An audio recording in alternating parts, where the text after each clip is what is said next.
In the shadow of its picturesque landscapes and reputation for stability, Canada's economy faces a harsh reality. Beneath the surface of politeness lies a story of struggle and collapse, unraveling key sectors.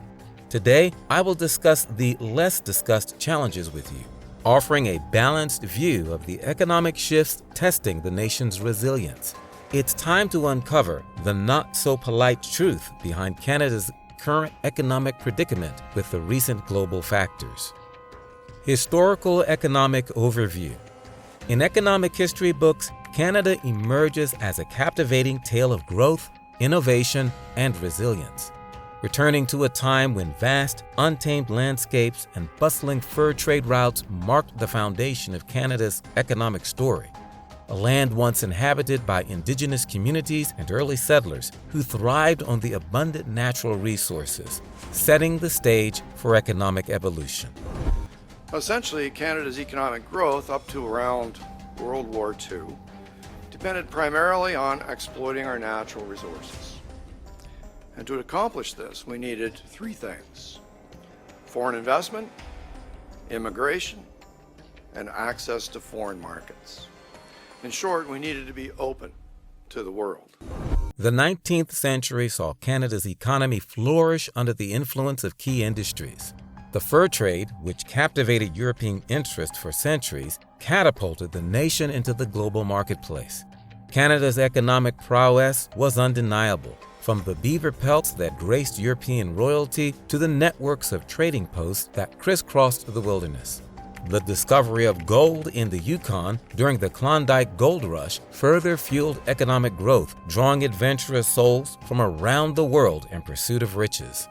The construction of the Canadian Pacific Railway became a symbol of national unity and economic integration, connecting the vast expanses of this diverse land.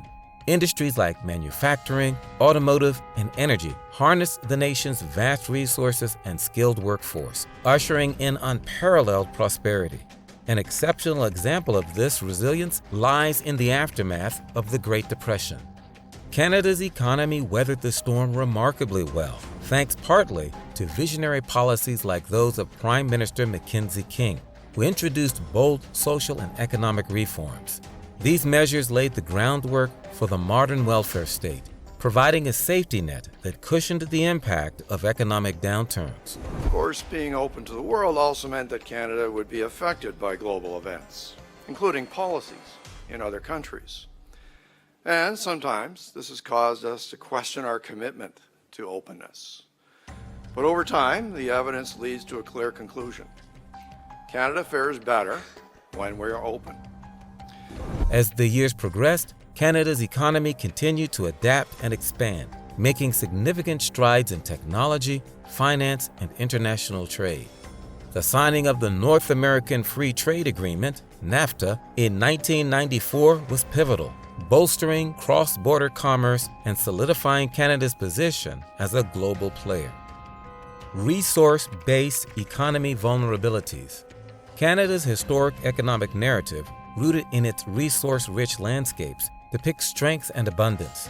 However, once a source of prosperity, this very foundation has unveiled vulnerabilities that echo into the present day.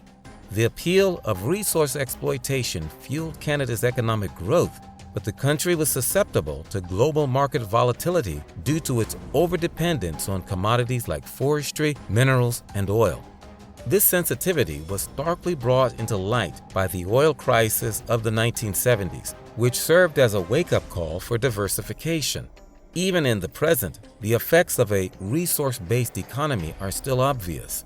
Canada is now vulnerable to changing demand and environmental concerns due to its dependence on non-renewable resources. The collapse of global demand among the COVID-19 pandemic amplified these vulnerabilities as oil prices plummeted and demand for other resources waned. Housing market bubble. Now let's get right into another layer of Canada's collapsing economy. You might have heard about the red-hot housing market, where bidding wars seem like the norm and sold over asking is the anthem.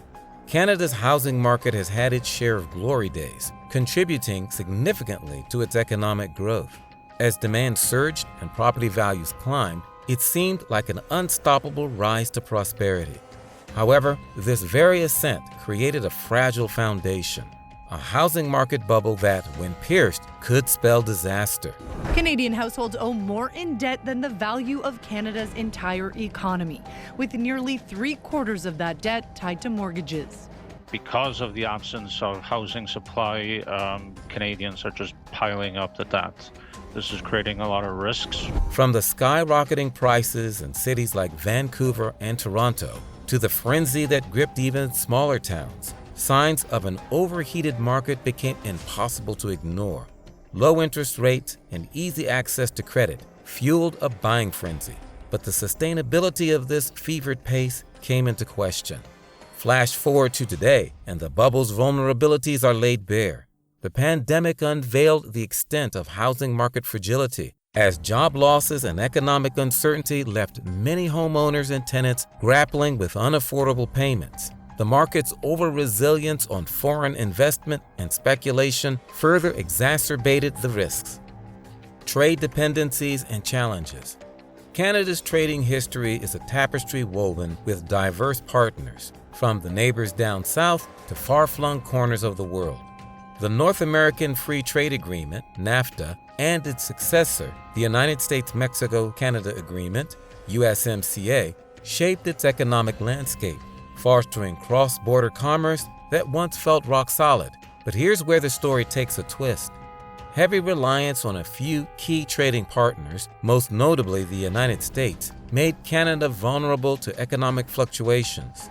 Tariff disputes and shifting political tides reminded us that these connections, though vital, could also expose us to the stormy seas of international trade. In the present, the COVID-19 pandemic unveiled new layers of trade challenges. Disruptions in global supply chains exposed its resilience on imported goods for essentials, from medical supplies to electronics.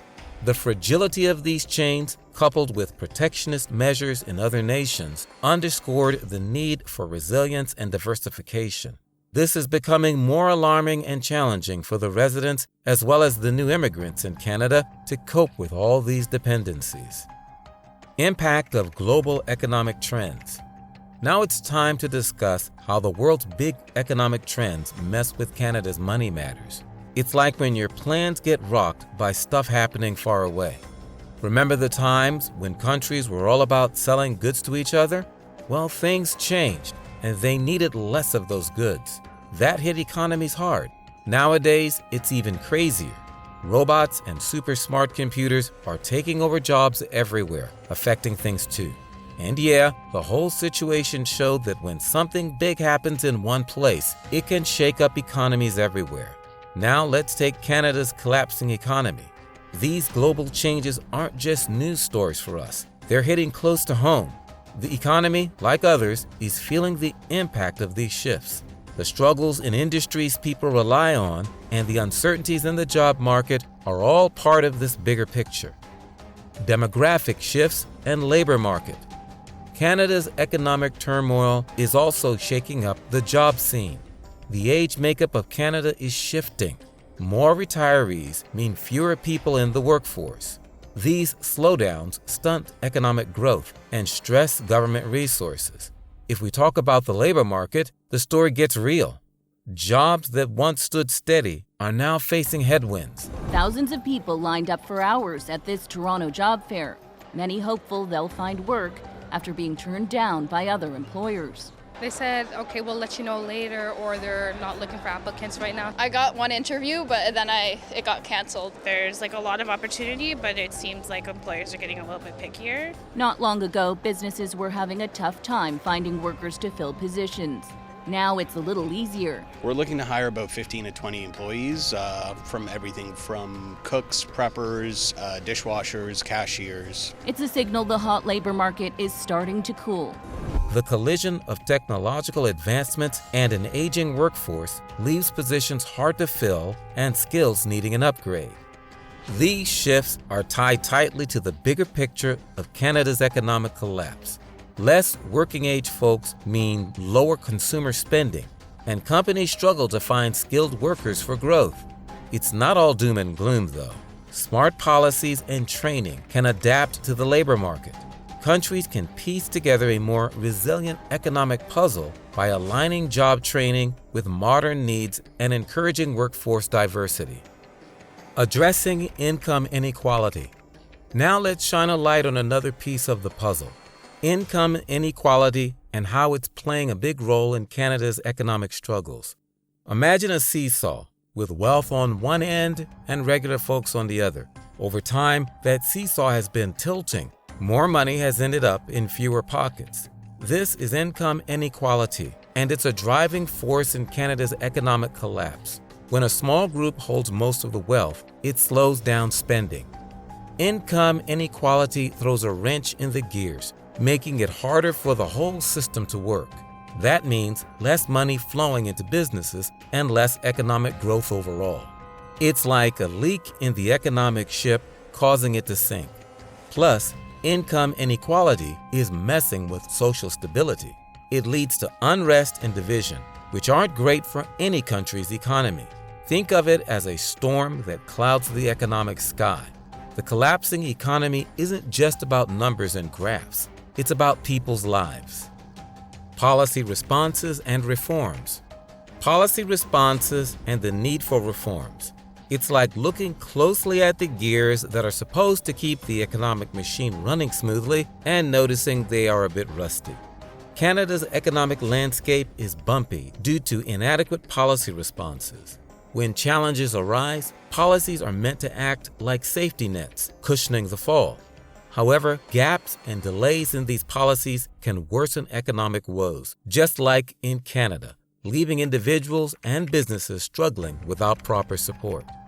Furthermore, the absence of timely and effective reforms is exacerbating the situation. Think of it as a car due for a tune-up but running on old parts. Inflexible regulations and outdated systems can hinder innovation and economic growth, making it harder for Canada to keep up in a rapidly changing world. The lack of comprehensive climate policies is another layer of the puzzle. Failing to address environmental concerns undermines sustainability and exposes the economy to increased risks and uncertainty. International relations and trade agreements. Canada's economy is like a global dance, where strong international relations and smart trade agreements are the partners. Talk about how our willingness to be open to trade, investment, and people has ebbed and flowed over the years. Now, the economic benefits of international trade have been understood for at least 200 years. But trade itself has been going on throughout history, including here in North America. At numerous sites, such as at the junction of the Gatineau and the Ottawa rivers, near where Parliament Hill is, you can find evidence of trading that stretches back centuries. Goods and better methods of producing goods spread via trade among First Nations, such as the Mississaugas of Scugog Island, on whose traditional territories Durham College sits today. Now, trade grew even more following the arrival of Europeans. However, some missing steps are throwing us off balance. Trade agreements like NAFTA and the USMCA have been instrumental, but have also exposed areas where Canada lags. The absence of diversified trade partners is a key issue. Relying heavily on a limited number of partners, mainly the United States, leaves Canada vulnerable to economic shifts. It's like banking on one dance partner. If they stumble, Canada is left stumbling too. Furthermore, a lack of adaptability in trade strategies weakens Canada's economic stance. As the world shifts towards new technologies and green economies, Canada's lagging efforts in diversifying its export portfolio hinder growth potential. It's like showing up to a modern dance party with outdated moves. These issues are central to Canada's economic collapse. When international relations are shaky and trade agreements are imbalanced, the economic stage becomes unstable. Reduced access to global markets and missed opportunities result in lower growth and fewer jobs. But strengthening international relations, forging new trade partnerships, and embracing modern economic trends can help to streamline things easily. Public perception and media influence. Here's the final layer of the puzzle: public perception and the role of media in shaping Canada's economic collapse. It's like looking at how the spotlight and the story behind it play a part in this unfolding drama. The public perception is a mirror reflecting Canada's economic reality. When people believe things are shaky, they hold back on spending, which in turn slows down economic growth. And where does public perception often come from? Yep, you've guessed it, the media. The media's portrayal of economic news can either calm waters or stir up a storm. If the narrative is gloomy, it affects consumer confidence and business decisions. It's like the script of a play influencing the audience's emotions and actions. But here's where it gets tricky. If the media doesn't provide a balanced view, it can magnify the problems and make them seem worse than they are. It's like a magnifying glass focusing on flaws while the bigger picture fades away. This cycle feeds into Canada's economic collapse. Negative perceptions lead to reduced investments, slower spending, and even more challenges. It's like a self-fulfilling prophecy. If everyone believes things are going down, they will jump off, thinking it will go down fast. So, as I conclude the discussion about Canada's economic puzzle, remember that public perception and media influence are woven into every piece. The way everyone perceives the collapse can either deepen the crisis or lead them to better days ahead. If you enjoyed this video, leave a like for me at the end. And if you want to see more videos like this, click here to start watching my next video.